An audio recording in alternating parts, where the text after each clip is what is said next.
Well, so Backup Technology was 2005 when I set it up, and I sold it in September 2013. It was a combination of factors why I sold it.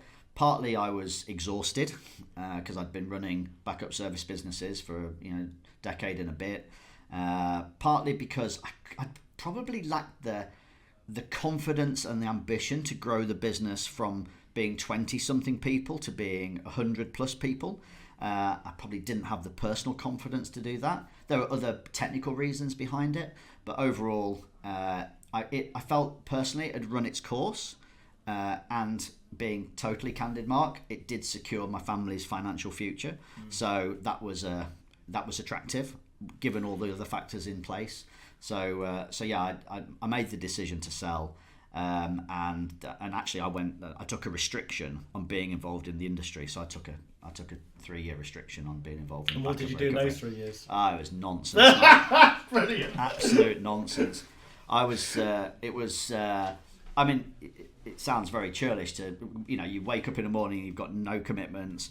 The reason that I managed to get back into the industry is because everything I touched went wrong. So I felt myself I was going to be a serial tech investor.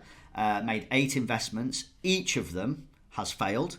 So everyone says you need a portfolio approach to it. I did 8.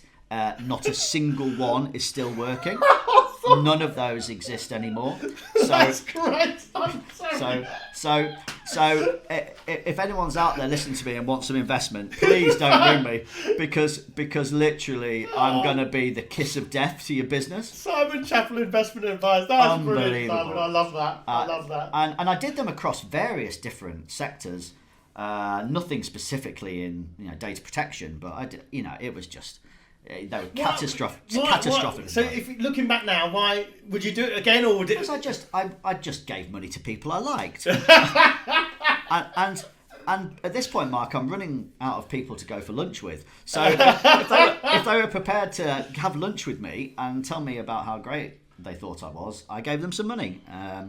I'd never do that again. And the more serious point is that I didn't have the correct mindset to do it.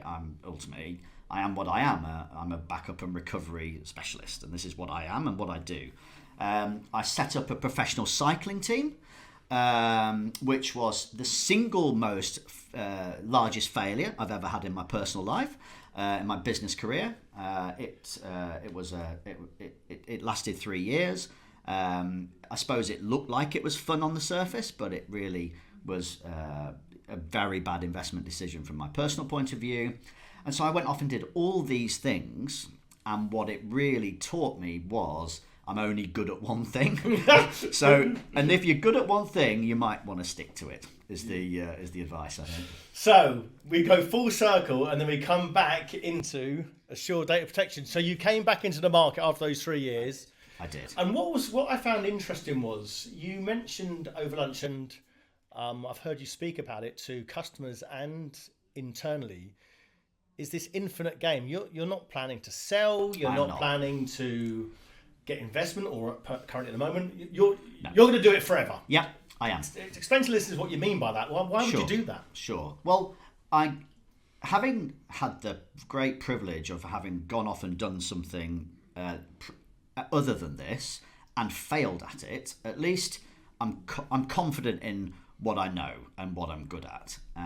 I also have the immense, luck that I'm surrounded by an unbelievably amazing group of founding fathers, as we call ourselves, and also other members of our senior team.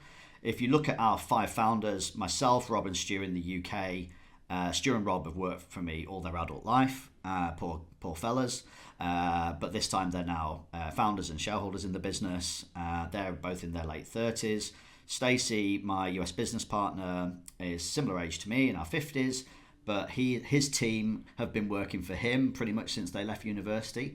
So it's an easy decision for us to run this business for forever, because we've already got great momentum, 7 years old, and this business is the most successful thing any of us have ever done.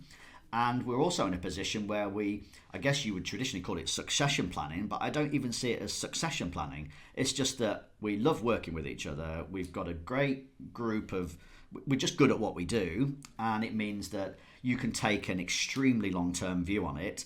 And, you'd have to ask Rob or Stu or Andrew Eva, our US CTO, how they feel about it. But they often talk about them ending their careers with assured data protection, and that's 20 years hence. So we have to have that. It's only fair on everyone in the organisation to have that long-term view. And do you use that when you see customers? As I said, you alluded to a couple of things over lunch. So if a customer says to you, "Oh, are you going to sell out? Are you going to get some VC funding, or are you going to still be here?" Yeah. Simon, what do you say? We're very open about it, and we're very honest about it. I think there is skepticism in the tech world around it because it is unusual. Most people have outside investment. We don't. We've always funded this business ourselves.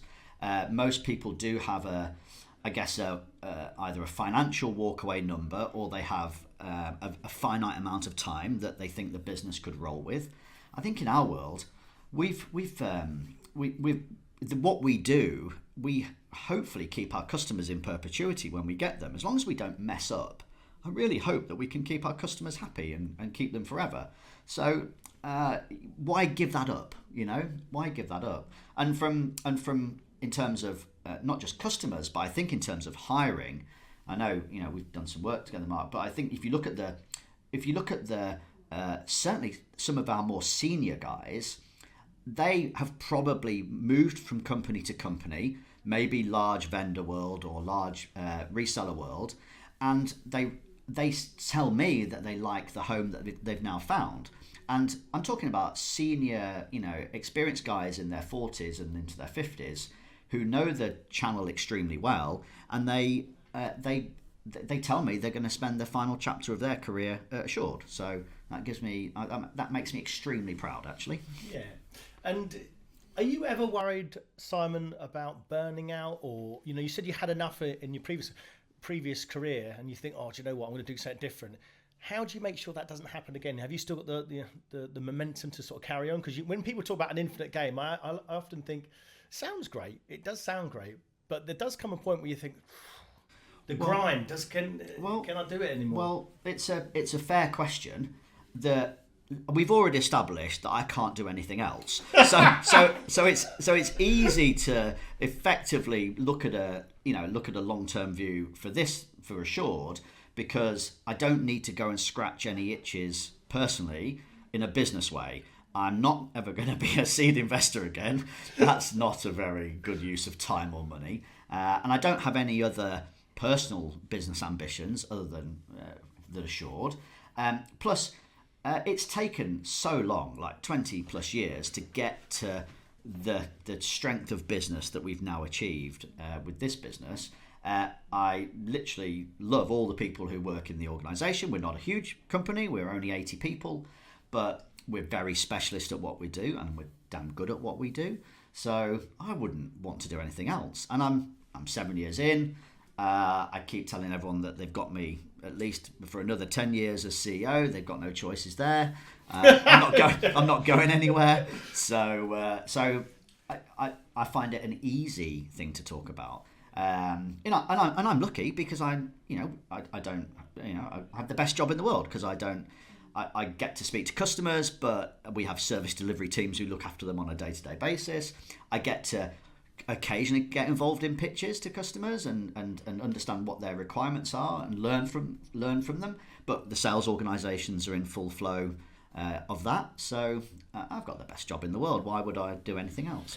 Is there any fear of when you're growing a business and you get to a point where you think, this is the most amount of people that I've been in charge of. You're the custodian of that company. I mentioned to you at lunch, I've never got past 20 people, and you suddenly think, there's can I do it? And you're now at 82. So yeah, how do you overcome that? That fear. That is a challenge, because both for myself and for Stacey over in the US organisation, this is the largest business we've ever been at the helm of.